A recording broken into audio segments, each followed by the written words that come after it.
اهلا بيكم في فيديو النهارده. هعمل معاكم الكريم كراميل، وده من ألذ الحلويات اللي تعملوها. هعمله معاكم بالطريقه الفرنسيه الكلاسيكيه، سهل جدا وبسيط. طلبتوه مني في تعليقات الكريم بروليه، ولكن كنت عامله الوصفتين كده ورا بعض علشان اقول لكم الفرق بين ده وده. كده كده انا بموت في المهلبيات والحاجات اللي زي كده. لو عجبكم الفيديو اعملوا لايك، لو لسه مش مشتركين في قناتي اشتركوا فيها وفعلوا الجرس واضغطوا على الكل عشان يوصلكم كل جديد انزله. مبدئيا كده هنتفق، كل كوبايه حليب هتاخد عليها بيضه. انا هنا خدت 3 كوبايات من الحليب عليهم 3 بيضات. نص كوبايه من السكر هنحطها على البودنج بتاع الكريم، وربع كوبايه من السكر هنعملها كراميل للكريم. معلقه كبيره من الفانيليا السائله، زي ما قلت لكم الفانيليا السائله بتكون نكهتها اقوى في الكريمات والحاجات اللي بيكون فيها بيض كتير. باخد ربع كوبايه السكر وعليها ربع كوبايه ميه، وهرفعهم على نار متوسطه لحد كده ما البخار يبدا يتبخر منهم، وهيتحول لونهم لبني كده غامق زي ما انتوا شايفين كده.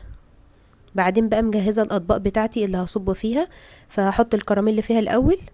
الكميه دي عملت معايا 6 اطباق بنفس الحجم ده، ولكن انا كنت مبينه 4 منهم بس.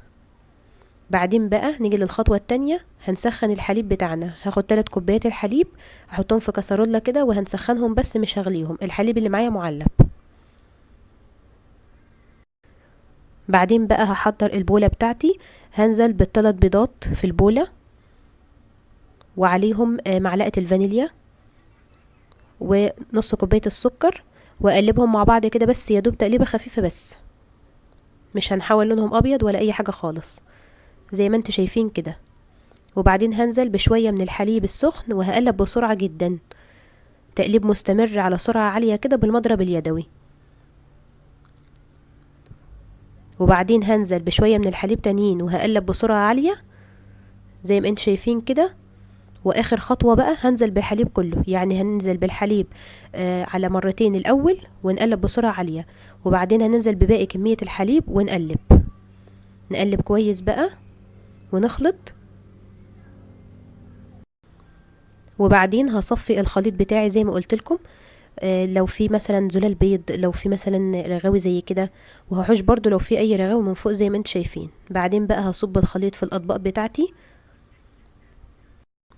خلصت كل الكمية بقى، هم عملوا 6 اطباق معايا، الطبقين التانيين في صينية تانية. بعدين هحوش اي رغاوي كده على الوش علشان ما تعملش كده ايه فقاقيع وتفرغات. وهحط بقى ميه مغليه في الصينيه زي ما انتم شايفين. هكون مسخنه الفرن على درجه حراره 170 مئويه، هسيبه مده 40 دقيقه في الفرن. بطلعه بعد المده دي بيكون متهزهز كده شويه، يبرد على درجه حراره الغرفه، وبنسيبه في التلاجة على الاقل 3 ساعات. انا عملته بالليل وسبته ليله كامله في التلاجة.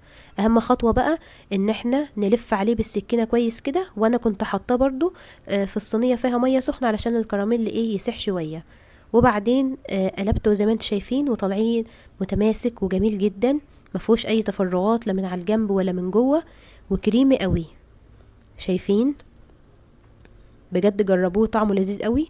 انا زيت عن نفسي كآلاء البيت ما بيخلاش عندي، لكل اللي يعرفني على القناه المهلبيه، الكاستر، الكريم كراميل، الكريم بروليه، الحاجات دي جميله قوي للتحليه سواء صيف او شتاء.